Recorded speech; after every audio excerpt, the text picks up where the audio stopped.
What's happening, everybody? We're back for another video. This one's going to be probably a wee bit different than the usual one. I'm going to do a wee acceleration workout here out on my running track. Okay, the garden. Let's do it.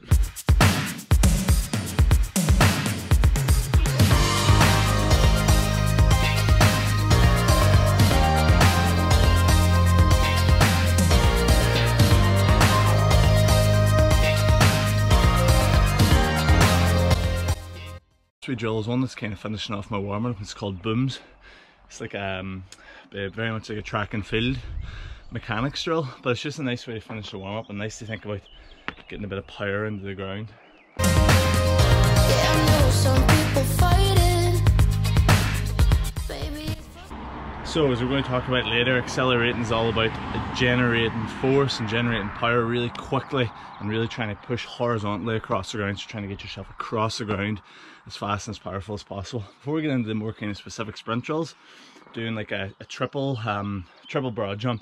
So just thinking about jumping across the ground 3 times consecutively, just as quick and as powerful as you can. Key here is just generating power. Something real,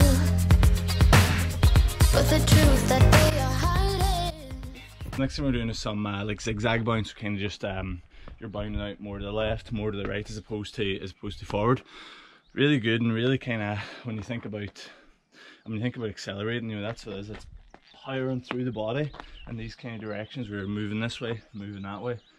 So although sometimes we think we just go straight forward like this, there's a lot of rotation going on. So you get a lot of this in this wee drill, and it's just nice to kind of get that idea before you get into a normal sprint. One thing that's key in this here is using your arms. So try and get your arms to generate power. It's a good wee thing just to sort of think about whenever you're going to do a normal sprint, and the importance of the arms.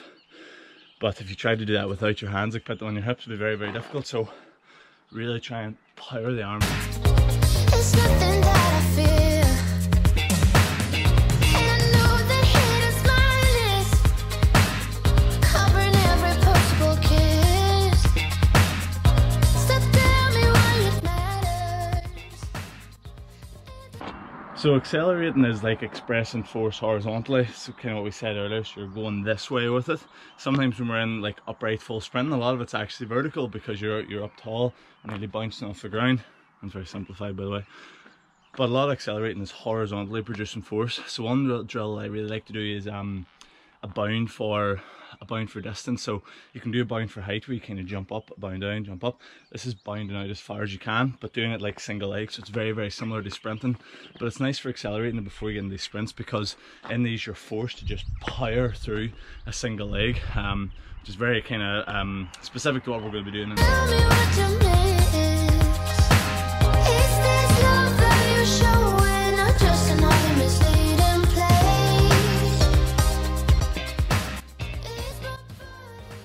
Okay, so now we're getting their acceleration. So if you really wanted, you could probably scrap all them things we've just done, and you could just focus on actually doing accelerations. But if you want a wee bit more of a workout, and that's something a wee bit different, and you could throw them in too. But these are the real bread and butter. So I'm going to do them from 2 different starts. I'm going to go from a fallen start, so I'm going to be standing like this and let you just fall over and drop into it. And then the other one I'm going to do is just from like a standing start. So yeah, 2 different start positions for it. I'm going, this is 20 meters, so 2 sets of each at 20 meters. In between, you're taking 2 minutes rest. So this is a good time if you have a football, get a football, kick it up against the wall, good foot, bad foot, hand pass, practice your skills in this time, or else just sit around. Track for reasons to make a mistake. No, is this love that I'm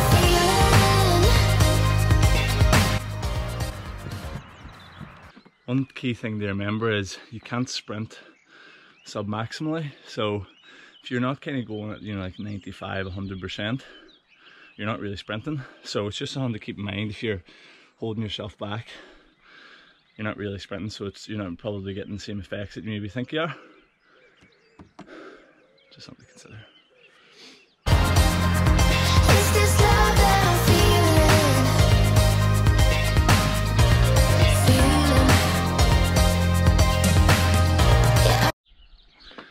So with them falling starts, they can be quite difficult, and I find them difficult there. I feel like I was falling over, but then when you watch back, you're not falling over maybe as much as you like. So I switched it up a wee bit, went into like a 2-point stance and got really low, and then fell over to really feel yourself falling. So you're using that momentum. I didn't really get as much in the standing tall ones. I'd say that's maybe just a little bit more practice. And but anyway, yeah, try it maybe from both and see it works better. Get a video camera set up and kind of watch yourself back when you're doing it. But I kind of maybe preferred from the real low start and really fall into it. Okay, so the last thing we're doing now is just some accelerations just from like a normal standing start. 2 sets 20 meters and 2 sets 20 meters, and yeah, your goal is pretty simply get from point A to point B as quickly as you can, but you're thinking about generating force, push the ground away, drive them arms, just be fucking fast, like me. That we've been fighting, and I know that we've been good, and I believe that you've been hiding. So that was a very simple workout that you could maybe do at the house. Like obviously acceleration is that shorter distance. It's like kind of 0 to 20 meters. So it's going to rely a lot on strength. It's going to rely a lot on power because you're essentially going from not moving to trying to move very fast. So it's like a display of force and power. So obviously a big thing that we didn't really look at there today was your gym work. So your lower body strength work will play a big role in that too. You want to make sure that you're doing specific training for it, because remember, strength is specific. So if we're doing lots of lower body strength and lots of gym work but not really doing any sprint stuff, we're maybe missing something there. But basically just a quick wee sort of take homes is be specific to what you're training. So if you're trying to improve acceleration, you're staying in those kind of 0 to 20 meters. Make sure you're sprinting maximally, because you can't really sprint sub-maximally. Allow yourself lots of rest in between the sprints. And finally is train those movements that are going to get you to think about producing power and force into the ground. Jumps, throws, short sprints. That's going to be the things that you want to be working on. Very simple, we chat through it, but that's a wee workout you can play around with. You can adapt it to your own sort of situation, but yeah, try it out, let me know how it goes. Thank you for watching.